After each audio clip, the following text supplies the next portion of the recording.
আমি ভুল করে তোমার মতো একটা বাঁদরের গলায় মুক্তোর মালা পরিয়ে দিয়েছিলাম।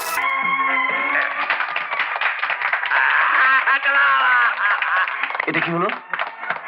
আরে বলছি দেখ, তোর বিয়ের সময় অফিসের আগে তো বলা হয়নি, তাই আমরা ঠিক করেছি অফিসে খাওয়া দাওয়া করে তোর বিয়েটা অফিসে এনে আমরা সেলিব্রেট করব।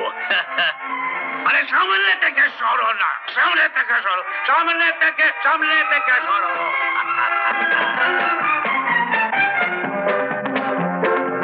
চল মালা বদল হবে। মালা বদল? আরে আয় না। অফিসিয়ালি আমি তোমাদের সবাইকে জানিয়ে দিলাম, বাবাকে বলে তুমি যতই ওকে আমার ঘাড়ে চাপিয়ে দাও, স্ত্রী হিসেবে আমি কখনোই ওকে মেনে নিইনি, আর ভবিষ্যতে মেনে নিতে পারবো না। তুমি শুধু ওর জীবনটাই নষ্ট করনি, আমার জীবনটা নষ্ট করে দিয়েছ।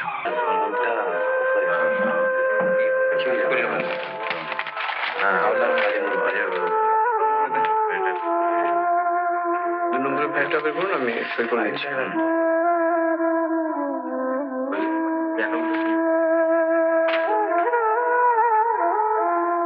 ওর হয়ে আমি তোমার কাছে ক্ষমা চেয়ে নিচ্ছি তাপসদা।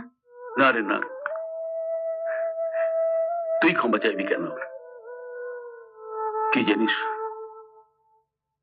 তোদের দুজনকে বড় ভালোবাসি তো। আমি ভেবেছিলাম এই বিয়ে হলে তোরা সুখী হবি, তাই তো তোর কোনো মতামত না নিয়েই ওর বাবাকে, তখন কি জানতাম। আমার কপালে সুখ না থাকলে তুমি কি করবে বলো? এটাতে তোমার কোনো দোষ নেই।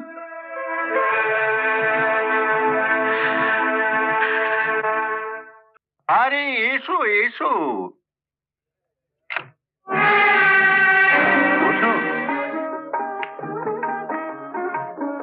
তোমাদের মালা বদলের জন্য তাপস বাবু আমার কাছ থেকে 1 ঘন্টা ছুটি নিয়েছিলেন।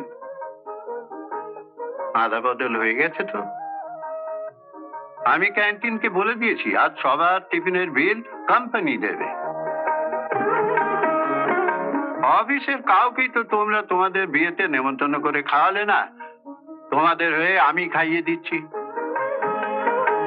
আর ছুটির পর অফিসের গেটে দাঁড়াবে, আমি একটু তোমাকে নিয়ে বেরোবো। কোথায় যাবো? এলে বুঝতে পারবে।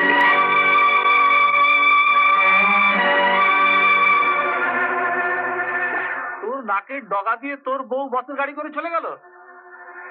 বস ওকে নিয়ে কোথায় গেল? বার হোটেল ছেলে কোথায় নিয়ে যাবে?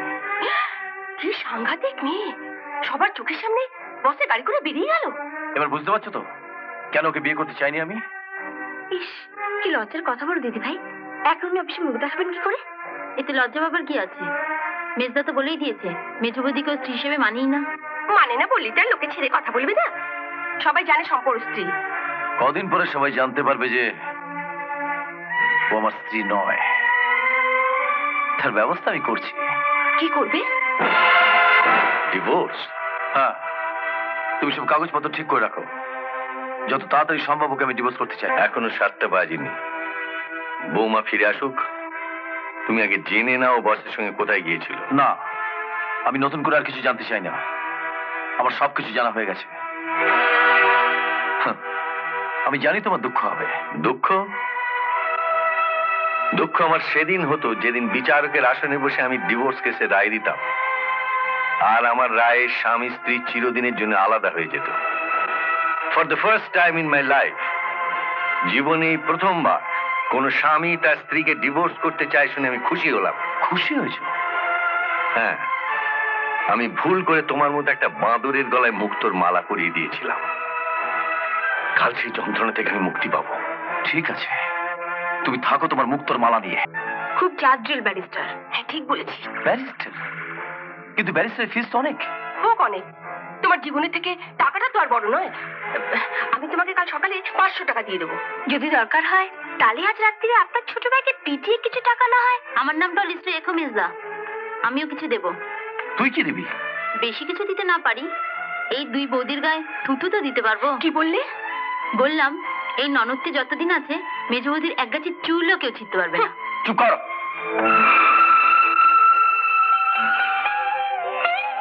এগুলোর যা ওজন দাম তো অনেক হবে। স্যার নিজের মেয়ের জন্য এগুলো গড়িয়েছিলেন। তা মেয়েকে না দিয়ে তোমাকে দিয়ে দিলেন? স্যারের মেয়ে বছরখানেক আগে মারা গেছেন বাবা। I see, very sad. আমায় দেখে স্যারের স্ত্রী সে কি কান্না, কাঁদতে কাঁদতে আমার হাতে এই দুটো পরিয়ে দিলেন আর বললেন আজ থেকে আমি ওদের মেয়ে। এগুলো যত্ন করে রেখে দিও, এগুলো শুধু গয়নাই নয়, আশীর্বাদ। যাও বিশ্রাম করে গিয়ে।